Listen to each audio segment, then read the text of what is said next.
You're listening to Urban Internet News, national news and information for and about people of color. Welcome to UIN. I'm Alexander Caden, along with Brooklyn Alexander.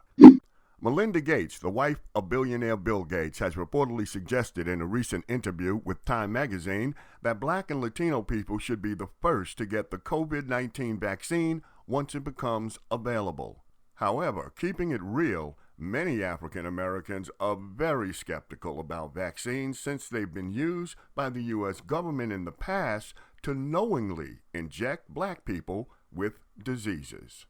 A judge has given Monique the go-ahead to continue with her discrimination lawsuit against Netflix. Monique filed the lawsuit against the streaming giant last year, accusing the company of race and gender discrimination. It's alleged that Netflix offered a white female comedian $11 million for an hour-long stand-up special. She eventually got $13 million, but they only offered Monique $500,000 for her special. California Congresswoman Maxine Waters parked her SUV and went to assist a Black man who was pulled over by police in Los Angeles. The police threatened her with a ticket, saying she was parked in the wrong place. I'm going to give them the benefit of the doubt and say they just didn't know who she was. Talladega College will hold a naming ceremony for the Dr. Billy C. Hawkins Student Activity Center on August 14th of this year. The newly constructed Student Center Arena will be the first ever campus facility to be named in honor of one of the institution's African American presidents. In 2008, when Dr. Hawkins became the 20th president, the HBCU was struggling to survive. Dr. Hawkins implemented plans for renovation and growth that transformed the college, doubled its enrollment to 601 students in one semester, added athletic programs for the first time in 10 years, and major campus beautification projects were also undertaken. With over half of the states reopening, including many that have not met White House guidelines, experts say the stakes are high and we may have to shut down yet again. The lawyers representing the family of George Floyd, who was killed by police in Minneapolis, said they intend to sue the city as well as the cops who were involved in what a medical examiner has labeled a homicide.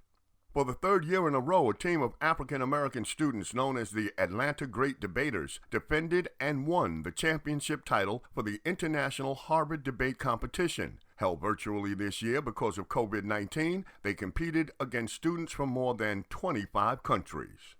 Rollin Lee Tate Jr. of Stockbridge, Georgia, made history by becoming the first Black male valedictorian in his high school history. Scoring a 4.7 GPA, Tate was tops in his class for 7 years. He was a Georgia scholar who took 21 AP courses and never got a grade below a 98. He was accepted at 14 colleges, but decided to attend North Carolina A&T with a full academic scholarship in mechanical engineering. And by the way, Tate received a total of $1.3 million in college scholarships. At least 96 law enforcement agencies in almost 100 cities have used tear gas against protesters despite safety concerns. That according to an analysis provided by the New York Times. The widespread use of tear gas has prompted pushback, with some lawmakers calling for a usage ban in Massachusetts and New Orleans. Denver, Seattle, Dallas, and Portland are all among the cities with the temporary tear gas ban.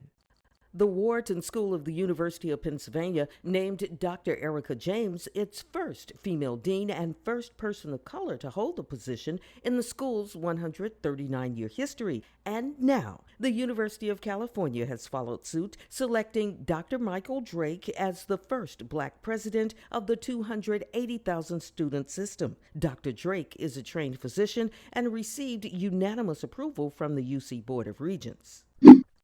You've been listening to UIN. For news and information for and about people of color, visit our website at uinews.net.